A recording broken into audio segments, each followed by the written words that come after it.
as you can see, our transition models have been through a lot in this new challenge of building coordination compounds. And guess what else these compounds can do? Form isomers. So we saw isomers in chapter 20 for organic chemistry of alkanes and alkenes.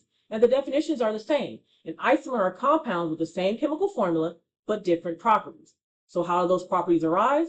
Well, by structural isomers, which are atoms that are connected differently but have the same formula, or by stereoisomers, which have the same atomic connections but different spatial arrangements in 3D, okay, or positions of atoms in that 3D space. So let's focus on structural isomers first, and there's two types that we focus on, coordination and linkage. So our coordination isomers are going to happen when the ligand and the counter ion exchange. Let's look at our examples here. So first, what we want to do is identify the ligands and the counter ions in our coordination compound. So as you can see, we have our metal ion copper, and it's attached to the ligand amine or NH3, and there's 5 of them. And it's also attached to bromine as a ligand.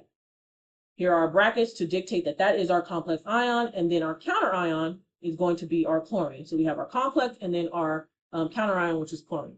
And so in a constitutional isomer, if our counter ion and our ligand attachment swap, then you have just effectively created a coordination isomer. So let's look at our next structure here. We have our copper, we have 5 amine groups attaching to the copper, and now we have chlorine as our ligand and bromine as our counter ion. So when this ligand and this counter ion swap, this is how you actually form coordination isomers.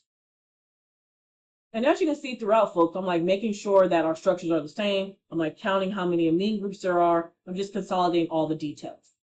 Now, let's go ahead and look at, well, before I continue on, I just want to make sure that we understand that this compound here and this coordination compound here are 2 different structures that are considered isomers that, again, will have 2 different properties. Okay, folks? You can also have coordination isomers where you exchange ligands themselves, but we won't be focusing on that in this course. Now let's move forward to linkage isomers. And linkage isomers are going to occur when the ligand is going to bond in a different way.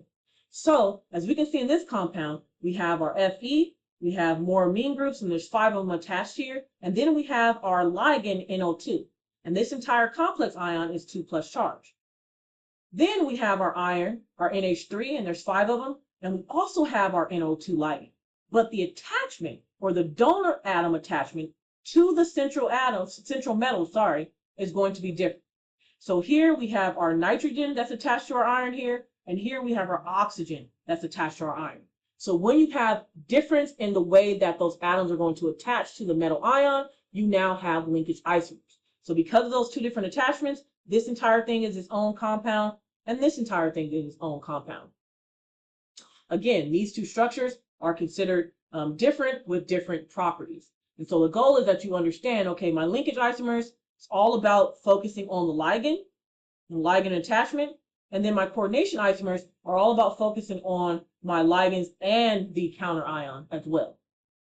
So let's do an example. We have a pair of compounds here, and we want to know, do we have coordination or linkage isomers here? So the goal with these questions is that you're spending time recognizing the ligands and counter ions to make a distinction between these 2 isomers. So again, let's think. Linkage isomers are all about the ligand and their attachment to the metal ion.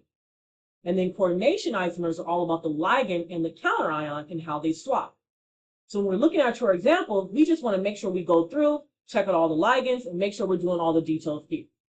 So I see my cobalt here attached to an amine group, and there's 5 of them, and then it's attached to this ligand SCN.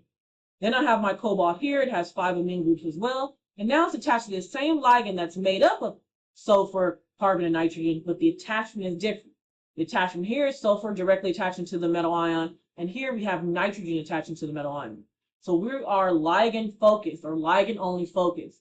And because of that, that means this would be, or this pair of isomers would be linkage isomers. So even in a multiple choice question, focus on the definitions that you are creating to make distinctions and eliminate things we did not talk about or doesn't match the material you've seen, so that you can build the best judgment you can. And also, don't forget, we do have these flashcard moments where you want to stop and organize yourself with the information. So on the front, you can put structural isomers. On the back, you can put linkage and coordination and have your own example.